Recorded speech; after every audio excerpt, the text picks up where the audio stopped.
Hello, everyone. I am Cyril Kozirev, managing partner of Humanistic since 2016. We are a team of 10 consultants, coaches, and facilitators driving positive transformation of people and organizations.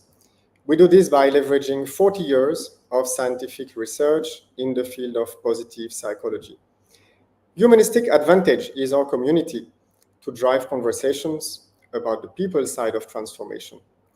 And we want these conversations to happen with business leaders so that we can share insights and experiences. Humanistic Advantage Live is our series of webinars as part of this initiative. In each session, we invite a thought leader for an informal conversation with some time for Q&A at the end. And the humanistic way of doing this is through co-ownership. Hence, the thought leaders we invite are not just guests. They share with us the responsibility of creating a great conversation. And today, I invite and welcome Joyati Banerjee. Joyati is a business consultant and coach based out of New Delhi. She is a former co-owner and partner of Great Place to Work in India. Prior to that, she held corporate leadership roles in leading Indian organizations, including the ICICI Group. And in recent years, she has led consulting engagements across geographies with a global footprint.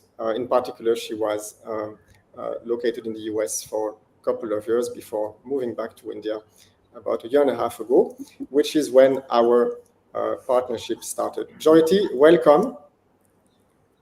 Thank you, Cyril. Great to be here and looking forward to this. Joyati, I'd like to just start by asking you how working with us over the past year and a half through this strategic partnership, bringing the topics of refreshing company culture, values framework, disseminating them to employees, bringing these topics to our clients.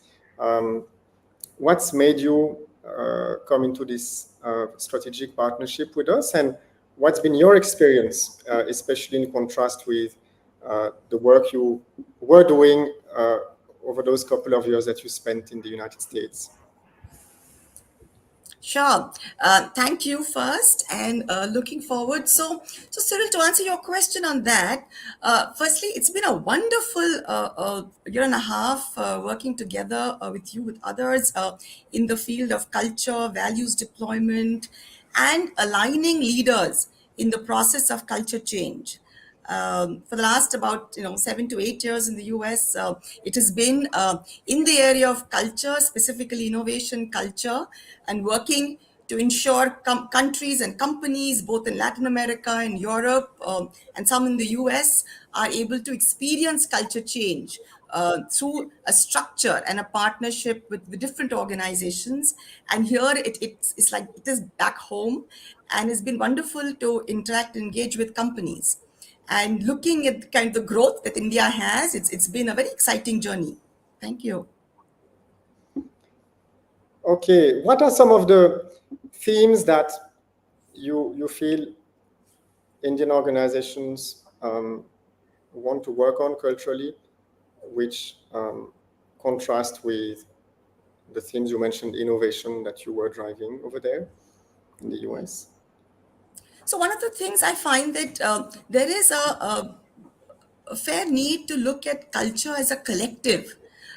So people are interested here in talking about their vision, values, cultural attributes, and aligning teams and organizations and building a lot of emotional ownership to themselves as leaders and to the brands. I find that actually a lot more than I did with many other geographies. Not that they don't, but I think the element of collective ownership and the emotional alignment piece is very strong here, and that makes it both interesting and has its own challenges as you work through the process.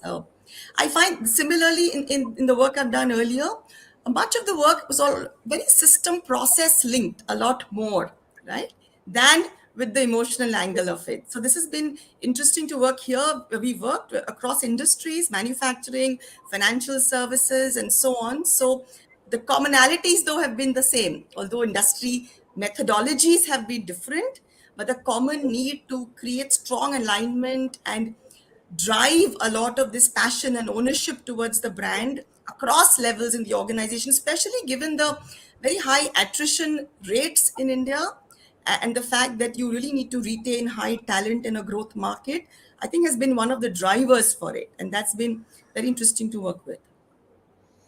Also, could it be that with Indian organizations growing faster, maybe having more diversity inside their own workforce, and also I think you were talking about businesses transforming faster, not only growth but the nature of business.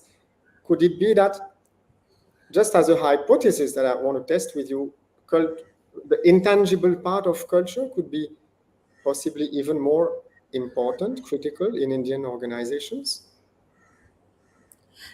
Very much so, and I think that there's a part that you mentioned, Cyril, and you yourself have experienced it, right? Working leadership development with organizations here, as you've compared, right? Your experiences in France and here. So, and I'd be love to share some of our notes in this conversation as we go forward.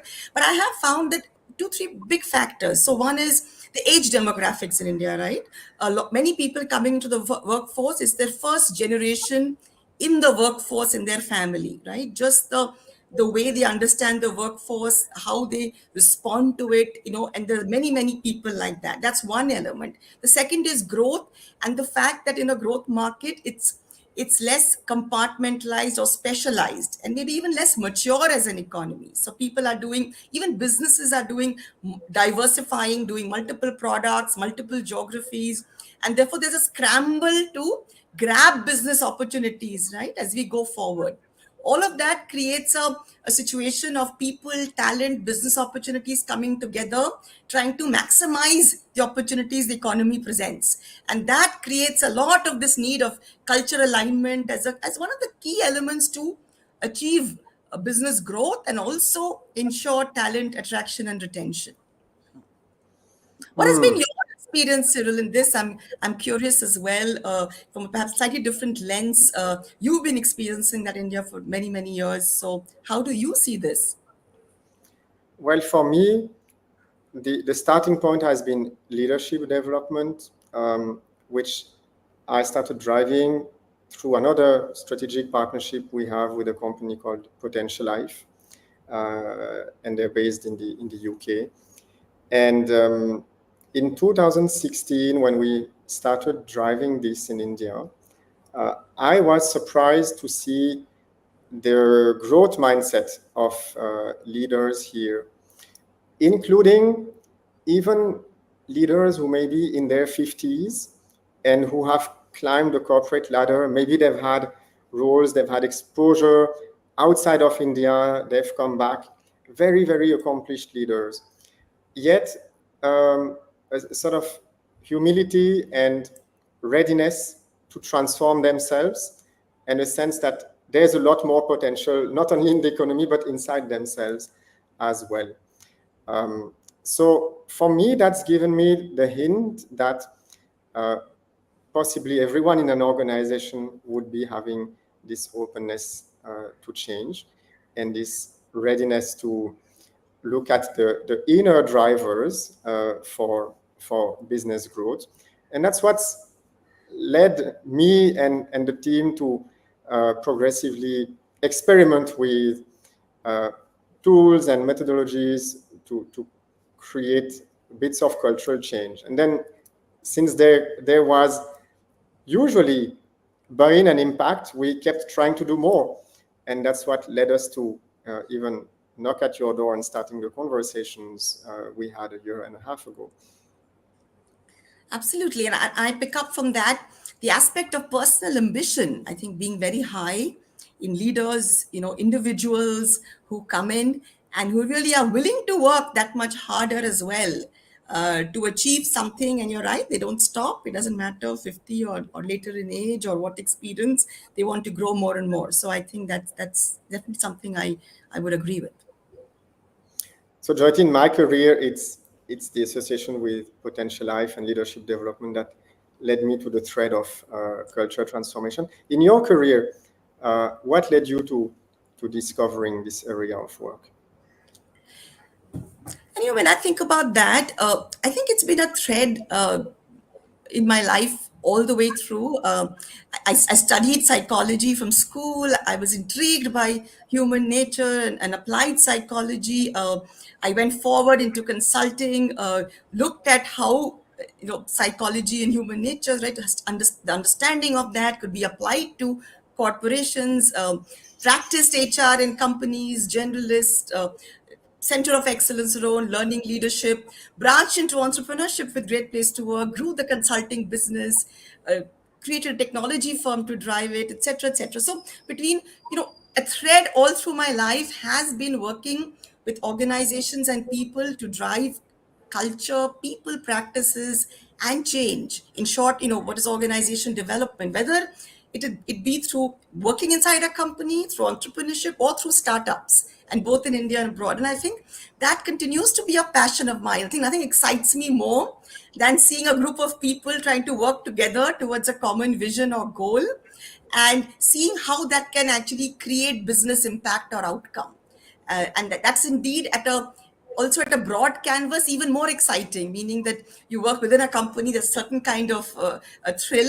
When you work across companies, across different industries or canvas, that creates a sense of even greater impact. And I think all of those have always got me excited about this area, and it continues to this day. With me, I want to just emphasize on one aspect of what you said, which is that when people experience that change, that sense of pride, uh, what really has touched me um, is when people get to grow into better versions of themselves. You spoke about, um, the willingness to grow personally and to work harder.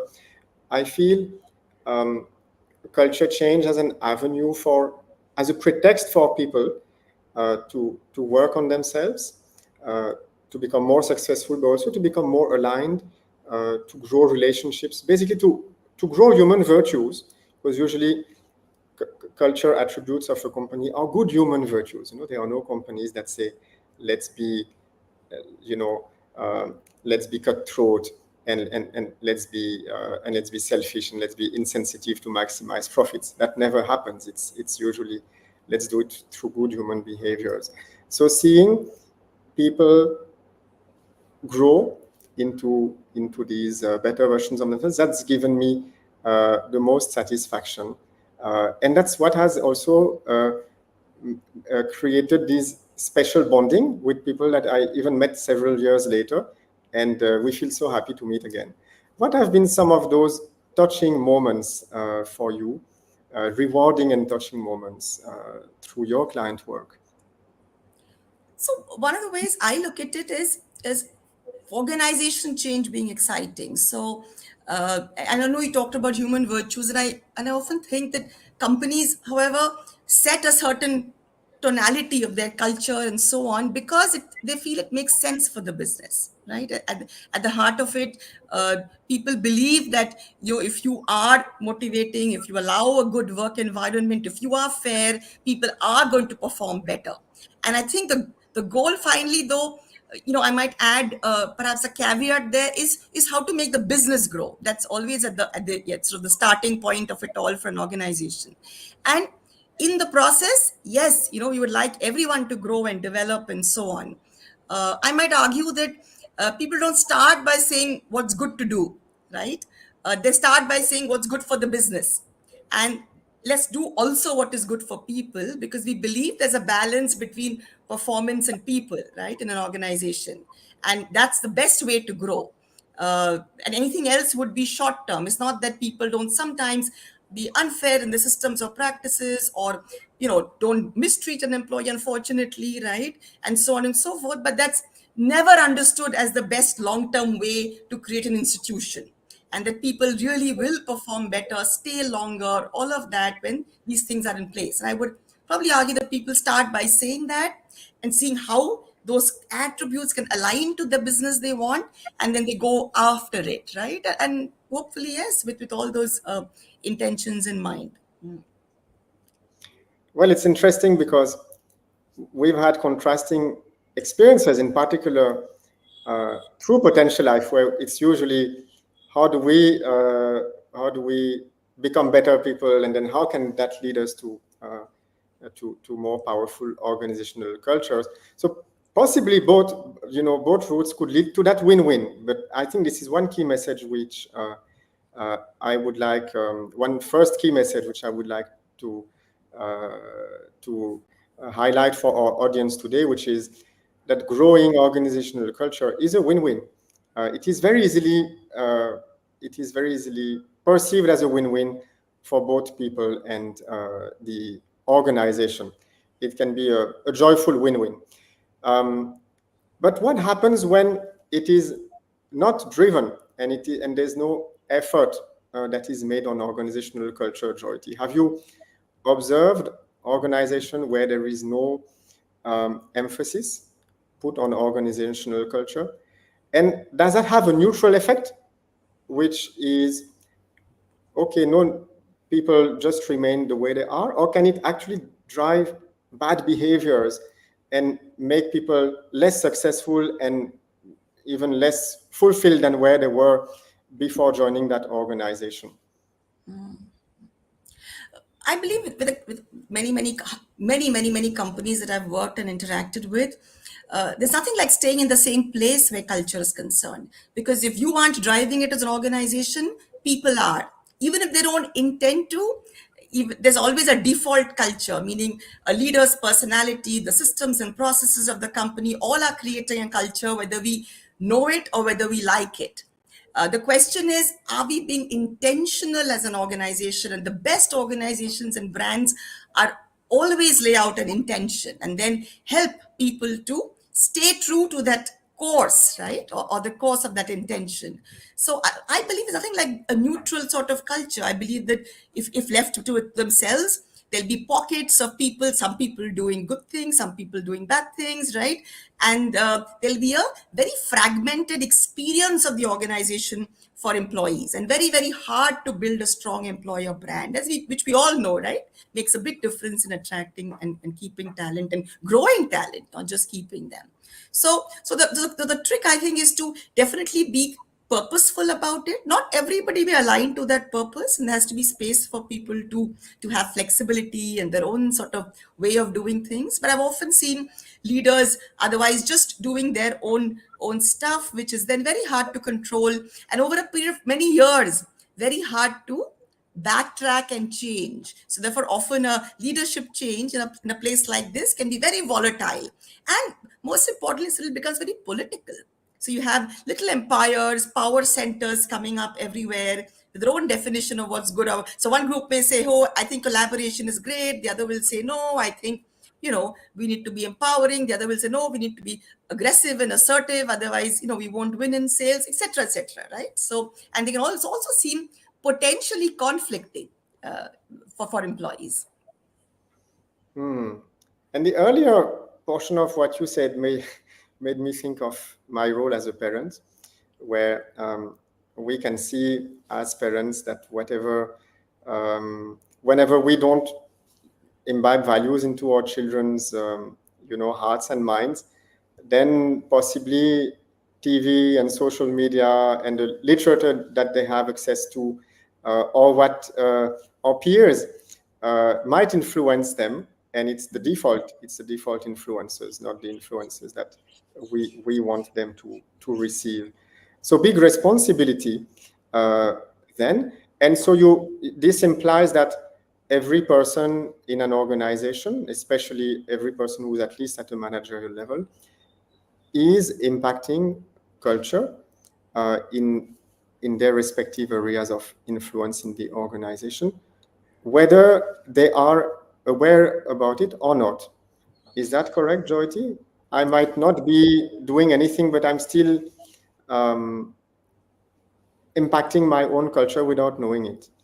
Yes, and I would say that everybody's doing something all the time. So there's nothing like doing nothing as a manager. You're setting goals, you're giving feedback, you're recognizing, you're driving results, you are, being flexible with benefits when needed, right, etc., etc. So you're driving work processes and systems or technology. It's all of that. So you're always doing something, and in everything you do, there is an element of behavior and culture. And I would say values itself is one approach to shaping culture. So there could be things like, how am I engaging my employees? Do I have an employee engagement framework that I'm working with, where I know I want to provide one, two, three, four things in an environment for an employee because they work in my team or they work in my organization. I may say I have an employee value proposition that I want to sort of work with, or a culture frameworks. There are so many different ways of approaching the subject of culture, but all the time and every time you are driving culture, whether you know it or not, or whether it is intentional or not. So the best thing is to create that intention and put it out there so that there can be alignment. So, are you saying that every single manager in an organization could potentially take the values framework or the leadership competency framework of the organization to drive discussions with their teams, regardless of whether it's driven from the top by the CEO or by the chief human resources officer? Yes, they could, right? A really good, let's say a top quartile manager would really do that. They would pick up a framework that exists, engage with perhaps HR or the leadership team and say, hey, I want to drive this in my team. And how do I do that proactively, right? To engage. So you may say, I have a leadership competency framework. Let me see how my people are doing. Maybe find a way of assessing or measuring it, even if the organization is not driving it. Now, the question is, what does that achieve for the company? So if only an individual manager does it, it is good for the manager. But if only a few managers do it, it doesn't give you a bang for the buck for the organization. Because only when a critical mass, right, moves in a particular direction in an organization does change happen. Which is why when we work with organizations on, let's say, values as an example, we would say, let's have value champions drive change, because they internally across functional teams create a critical mass of people who then start driving, advocating a change agenda. And slowly, through many, many means, right, reinforcement processes, a critical mass, right, starts believing in it, right? So, and starts practicing it. So it's only when that percentage shift happens that the organization starts changing. Okay, so suppose there is support in the organization, and I'm a manager, or I'm a department head, um, and what could be a useful format or useful way to spend half a day or a day as an offsite conversation with my team about culture, working in the same way? I think the first thing for the managers to do is to clarify the culture of the company. Whether it was written down, great, right? If it's not, understand it a bit. Let's assume it's all articulated by the organization, right? Because otherwise, it's hard. Otherwise, they have to kind of create their own culture, which is also okay as a manager. But let's say there is something articulated, then the first thing I would say, go find out, how is there a thought in the organization on how that is to be engaged with, right? If you're left all to yourself, I would say spend a half a day communicating what that means to you as a manager. If you have something written down there saying excellence and accountability or care, or let's not blame each other when things go wrong, or let's sort of empower people, what does that mean to you as a leader? And really start driving that conversation to understand what it means to every person in the team, and try to understand what really is common in that team, and a way of airing out, right, what could be going right or wrong in the team to enable or hinder the team from achieving its business result. I think a lot of it then becomes removing blockages, right? Because culture, as much as it can enable, can hinder or create negative energy, or create sort of dissent or dissonance. So how does the manager then spend half a day really doing that? Now, the next level would be, okay, instead of a qualitative conversation, can I do a little survey before that, right? Can I get everyone to fill up a short survey? Because when you go in with objective results of a survey, it triggers change. And so as my, opposed to my saying, hey, Cyril, you're a member of my team, this is what I think about you, and you're going to be defensive, right? So unless it's a very open environment, you say, hey, can I get some objective data on the table? Can we look at metrics in terms of how the team is performing? Can we look at a survey on how people are thinking and go with that data and say, how can I now take my survey results from X to Y? And then the conversation often becomes easier to have and more constructive. So I would say, find out what the company is doing, clarify the frameworks, figure out what it means to you, and create either a qualitative or even better, a quantitative conversation through a survey on where you are as a team, and therefore outlining where you'd like to go. Hard to do in half a day, I must say. Depends on the size of the team, but I know the day is not the point here. So it's just the mechanism of it. So discussion starters, that's basically what you were talking about. But you've also spoken about airing things, which requires a safe space. What are some of the best practices you've come across through your years of experience working in this space for teams to have constructive and safe conversations on blockages, which are not easy things to talk about? Yeah. A lot of these things stem from the top. So, people usually, even if the manager is very open, if the rest of the organization is not, right? So, leadership and senior top leadership drive, obviously, members drive culture ultimately. So, for it, whatever you're doing to be credible, it has to be an organization effort ultimately. A single manager can only do so much. So that's the, I think, the first point, right? Is the overall top team open? Do they believe in candor? Are they genuinely sort of not penalizing people for mistakes, or encouraging psychophancy and all of the things that we see, right, in organizations? So if that's the case, then the task becomes easier to create that, right, psychologically safe space. And then it becomes, what behaviors do I show, not just in that half a day offsite or 1 day offsite, but in general at work, right? Do I have a continuous process of feedback, top down, bottom up, with my team members, which happened regularly? When people start seeing role modeling, right? When they start seeing that people are actually behaving the way they are, then I think that the element of psychological safety goes up. The second, of course, is finding the space, right? So there's an aspect of skill building, and this aspect of the capability of creating these safe spaces through openness, through conversations. Therefore, going through skill building programs on how to have crucial conversations, how to give good feedback, right? Which is also an essential part of creating a psychologically safe environment. The third is really, what kind of practices do I employ, right? Do they also create an environment where people find it credible? So all of these 2, 3 factors, I think, go a long way in creating a psychologically safe space. And team members, by the way, also do this to each other. It's not just the manager, right? I look at my peers.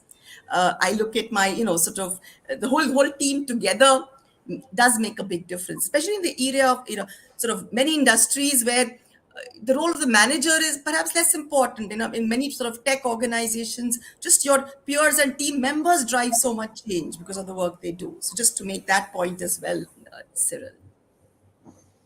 So it sounds, from what I'm receiving from you, that work on culture is about coming on the same page and listening to each other. Could be the most important skill or practice here. And therefore, any work on improving a company's culture would need to start with something maybe simpler than a half a day or 1 day, cultural conversation as a team. Something simpler could just be having feedback conversations and learning how to have these airing out conversations. Have you helped companies build that capability, Jyoti, and Yes. what does it take when it's Yes, not there? and I think what companies do is at various levels, Cyril. So if I would say that if nothing else, performance feedback conversations can take a company up to a next level, right? But if a company has to start the journey, it's a lot more than that, right? You have to first construct the purpose, articulate it, create a sense of alignment, work on mindset shifts, right? What does it take to create that change? Then work on capability, on process, on people, and it's a journey, at the end of the day. So I have of course, worked with people on capability areas, right? Whether in terms of team building, whether in terms of, feedback processes, whether in terms of vision, value, deployment, all of them, with employee engagement, all of it to create that robust cultural framework that help people go out and win in the market, win for business and win for talent. I think that's the two legs, I would say, that are very, very important.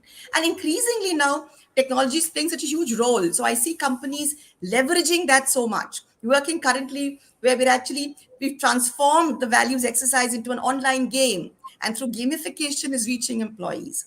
AI has come in such a big way to look at unconscious bias, whether in the recruitment process or in cultures, to try and uncover that in organizations. So I must say that the future, the way I see it, also has a lot of space for using and leveraging technology in different ways to create even faster and deeper impact than it did in the past.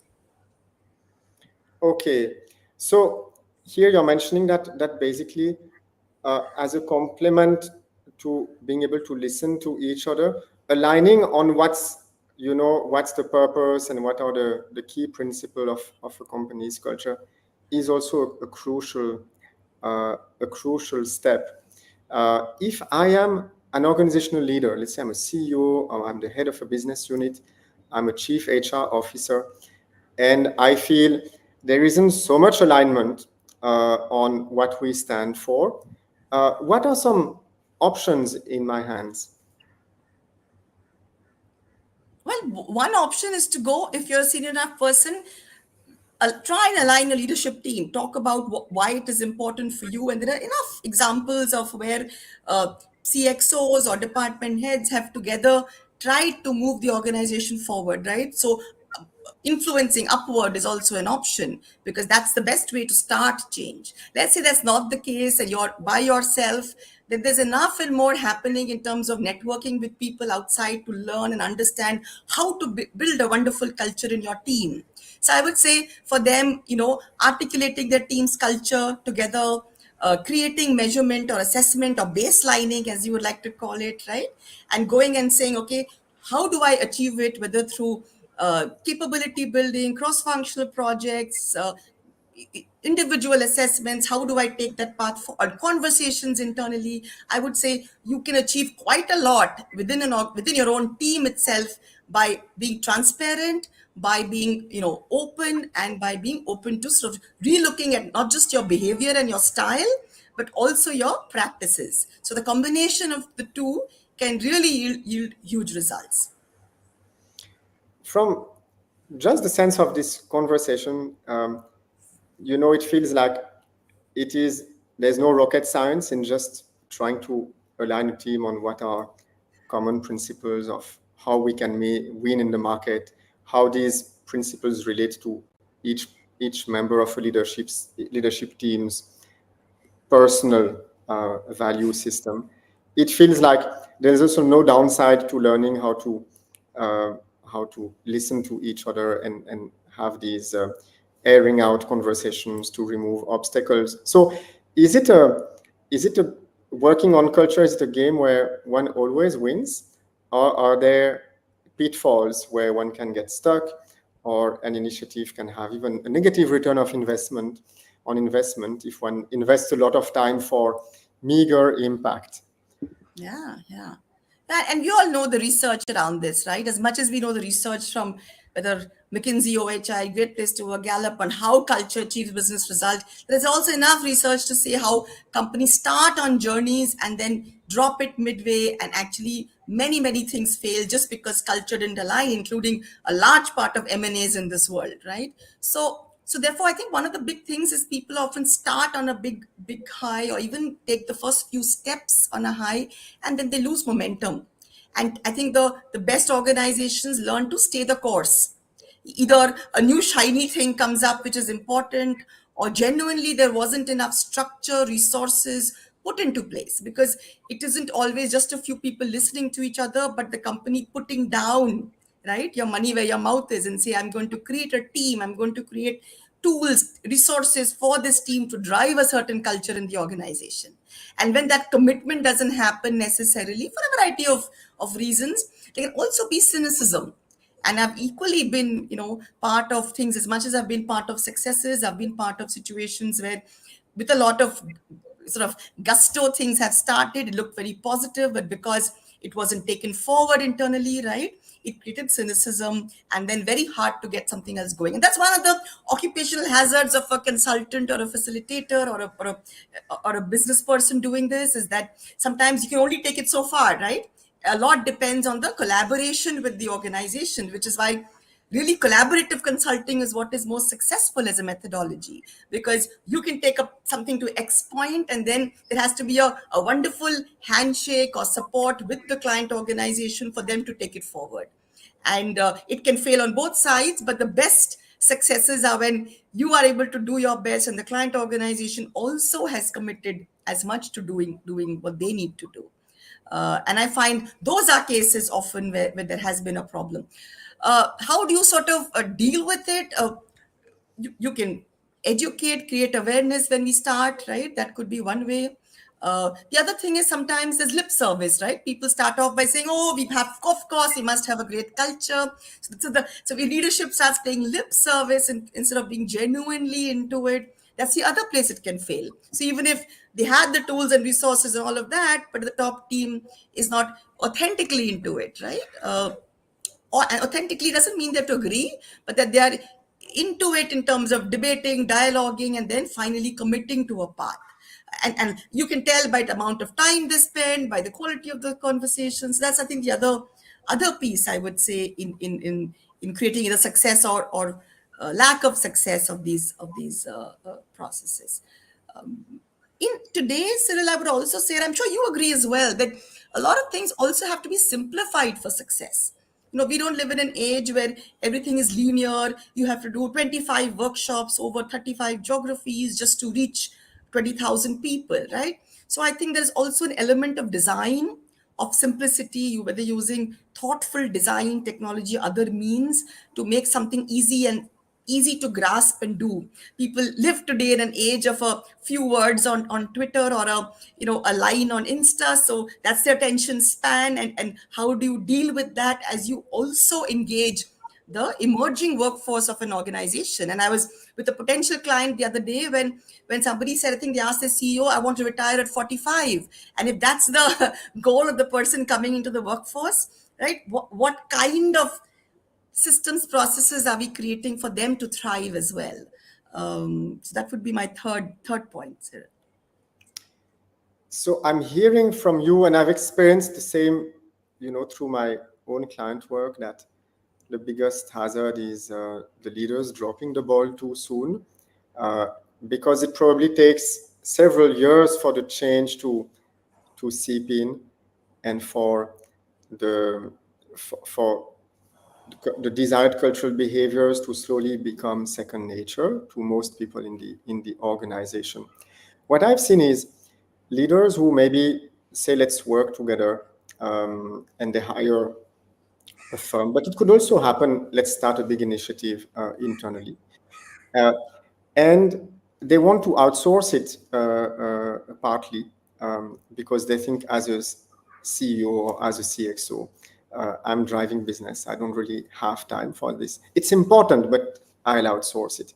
And when this outsourcing mechanism has run its course, then I don't have so much time for this kicks in. And it's very easy for any leader, and I'm leading, my own small firm, so I realize it myself, to be so busy in the here and now, just running the business, there are people to support in the organization, there are processes. Culture is really investing into the future. It's like investing into R&D. It's what you do if you've got additional bandwidth. So how can how can we as we are consultants, but anyone who's a leader in an organization, how can we influence each other in prioritizing, making time for that cultural commitment, week in, week out? And what's the minimum viable amount of time that any leader would need to spend so that sustainably the the culture drive can run its course without hitting that roadblock? Yeah, yeah. And often I think it could be not because of the business leader at all, but because of how well the consultant or the HR person or the OD head is able to put up a business case. And I think I must say a lot of that responsibility has to be with a bunch of us who sometimes shy away from metrics or understandably find it hard to put metrics. So for someone to commit to something, it can be easy to commit to something in sales or marketing or some other area where they're able to see numbers and drive it because they're finally accountable to the board. And to the extent that I think you're able to put a business case forward. And I remember somebody else just telling the other day, another potential client, that this is all about a science and an art, a combination, which I think is true. So we talked about rocket science, it reminded me of that. So I think that there is a science to it, and then there is, of course, navigating the journey has an art to it. But the science means that there is a metric, and that metric may be activity metric, or there are lead and lag indicators, there is process metric, there's end outcome metric. But to ensure there's measurement along the way to say that if I'm trying to move from X to Y, whether in terms of revenue goal, profitability, or containing attrition, if that's the goal, because containing attrition is also a cost management exercise, etc., then I must be able to show some impact of what I do. And I think I would really, not always, but often put it squarely at the door of people who just come up with initiatives without sometimes thinking of how the business. And quite often when the business impact clicks in a CEO's head, or a business leader's head, there is magic as well on the other side. And sometimes, of course, there are individuals, right? So a person may believe in it before metrics clicks, right? So they kind of go after it because they believe in it. Somebody else is looking back and saying, hey, show me data. So those are personality issues of people, or their how they are driven. But usually if there's a combination of both trust and faith and belief in something, and the metrics come together, there can be magic. And if that doesn't, yes, no amount of talking about it, etc., perhaps can move someone forward. That's been my experience, Cyril, on this. And there's a question, by the way, from the audience, from a person called Nidhi. How can organizations measure the impact of culture change? So you spoke about business metrics. I guess that's in contrast with behavior metrics. So behavior, one can measure perception of behavior change, but for business, how do you isolate the impact of working on culture from other business factors that would have impacted your business metrics? Yeah. And that's, I don't know of anyone who's actually achieved that isolation, because correlation is there, not causation, right? So one is able to say that if your talent engagement goes up, then, if your attrition comes down, hey, that's great, right? And that's correlation. That doesn't mean that because talent engagement went up, that went down. But having said that, correlation is used across the board in financial metrics, many other areas of our world as well. So it is then a question of working your way through. So you may say that I'm going to work on talent metrics, right? And keep tracking my business metrics and try and understand in my unique context, right, what is going up and down and why. And I think that conversation on metrics actually drives a whole lot of behavior.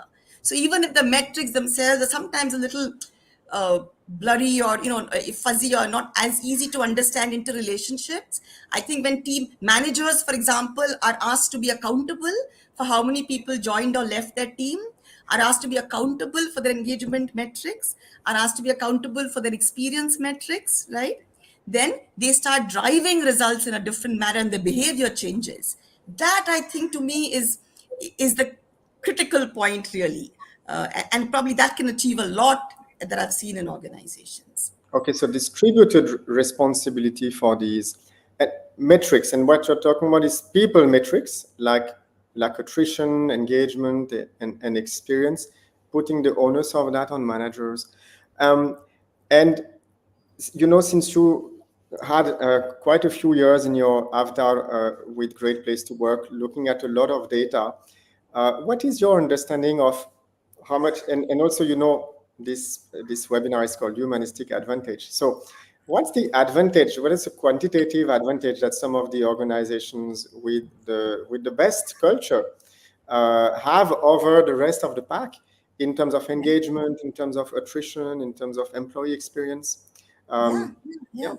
And we talk about business metrics, a little anecdote came to mind. I remember very long ago when we looked at a retail company in the US, when I was a Great Place to Work, we looked at engagement metrics, and they found that there's something called, and I forget the word, there's an element in the P&L of a shop, which is they keep a certain amount for theft, which means that internal people end up lifting goods of the shop, right? And they actually budget for this, and the name will come back to me. And they found that when engagement went up, that element became close to zero, meaning you were so engaged and had so much trust in the organization that you couldn't imagine, in other words, theft of goods actually came down. So that's where, I've seen as a case study how engagement can actually affect a business outcome. And there are many such examples, but this came to mind when you talked about business metrics as well. So that's an example. So I think the story on metrics and sort of goes on. Uh, so I'm curious, sort of just to, maybe you can come back to me with the question that when you worked with leadership development as well, what kind of results do you see when people are growing in the organizations that you think people should really be trying to achieve as you grow leaders? If you don't mind asking the question in a different way so I understand it better. Sure. So I'm saying that when we're looking at metrics from a culture perspective, yes, I'm curious to know that when you're working with leaders in the leadership development journeys, what kind of impact metrics have you found useful for Uh, yourself as well as for your client organizations? yeah, okay. So um, I would say that in leadership development, we have found that very few organizations uh, are willing to do the tracking of impact a year after a leadership development program. Um, they,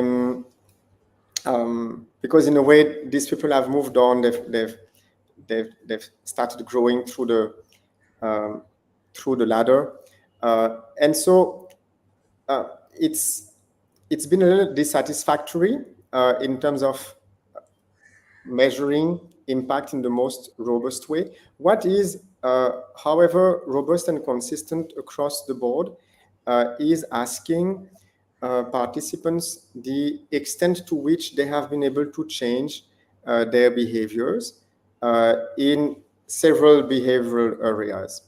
And what we have found is that people are able to impact 5 or 6 behavioral areas of their lives, usually in terms of personal purpose, in terms of personal health and self-care, in terms of relationships with their loved ones, relationships with their team members, in terms of productivity, and also in terms of how they inspire their teams and how they motivate them. They're able to build, they're able 80% usually of participants are in a place where mentally they're able to impact multiple of these areas. But that's pretty much the extent to which we've been able to quantify things. I think um, it's it's relied a lot more on word of mouth and personal excitement than about the hard science that uh, organizations like Gallup or Great Place to Work have been able to put into measuring culture change across thousands of people. Uh, I think leadership development as an industry is a little behind in that respect. Oh, thank you, Cyril. And I know you asked me about, in my Great Place to Work experience, well, what do the best brands do? So, I think what I found is that the best organizations articulate their employer brand and their employee value proposition very strongly and hold on to it for dear life, and they don't let it go. They ensure that every single manager believes in it, acts on it down to the last mile. And I think that's what's special about an organization that does well. And they track it, they create accountability, transparency systems. Leaders have to be transparent too, right? They can't hide behind anything. So they manage to create some of those cultures, which I think drive the behaviors they want, and they make people managers very special because they know how much they impact culture, right? Whether it's a small branch in a small location where no one's watching, but if that person knows and is a custodian of the culture, they're made to both feel special and are trained and skilled to do so, right? So there's a lot of investment of time and energy which goes into that. So I think that's what I've found. And they've seen business results, right? Stock market performance of the best employer brands and so on and so forth. So that's been my experience across many companies. Thank you, Jyoti. And there's maybe one last question coming from the audience is about artificial intelligence. Um, and the question is, how do we expect artificial intelligence to influence the field of organizational culture in the years to come? Do you have a point of view on this? Yeah. In fact, I was telling you the other day, right? So I'm reading a book called The Coming Wave, which I recommend to people by a person called Mustafa Suleiman. And he, along with another person, is to look at a company called DeepMind for Google and talks about how this factor will change our lives over the next 20 years, whether we want it to or we don't want it to, one of those things, right? Uh, it's hard to say exactly how, but this is what I see in terms of trends. I see that people are using artificial intelligence to create insights for companies. What was earlier reams of data on paper, etc. People are trying to use algorithms. People are trying to, for example, recruitment is the industry, I would say, in the people area, which is seeing the maximum application of AI to both reduce cost as well as get better intelligence on candidates and remove biases. We are full of biases, right? So very hard to think. So a lot of work going on there with some success, some failure. It's an in-between kind of situation. There are things like chatbots already in organizations trying to service, like do service requests and processes. uh, so far, the rest of it is still a long way off. I think the field itself probably is focusing on many other areas and creating change. There's also an obvious aspect, which is there is a human element in culture. But there is, I think, if you look at Chat GPT today, right, there is an element of saying, how can I actually codify knowledge, etc., so I'm less person dependent. Because one of the challenges of creating a culture, and you asked me sort of very early on about India, US, I think one of the things here is that we are still very personality oriented. People often walk in and the CEO's personality can be very large, or even a departmental head or somebody else, right? So, and for a good organization to sustain over hundreds of years, you have to be less person dependent and much more process system oriented to succeed. And I think AI, and I'm going to use it interchangeably, just indulge me with that, or technology creates that process. So we are able to come out of maybe unconscious bias, which is of course a mindset, but AI is also telling us how that happens in an organization. There's a company called Mivite, in fact, in the UK, which does just this, right? Look at unconscious bias through AI in recruitment. So just to answer that question, I think it's very early days, but much of a need if you have to move away from personality-driven organizations, a little more. It's at the same time not losing the human element, right? That's also key. How do we keep this balance of what makes organizations exciting and the people interaction bit of it while using AI for that purpose? Yeah. And Cyril, happy to have your thoughts on it, as you think about AI and cultures. Well, I was wondering as you were speaking what I thought about it.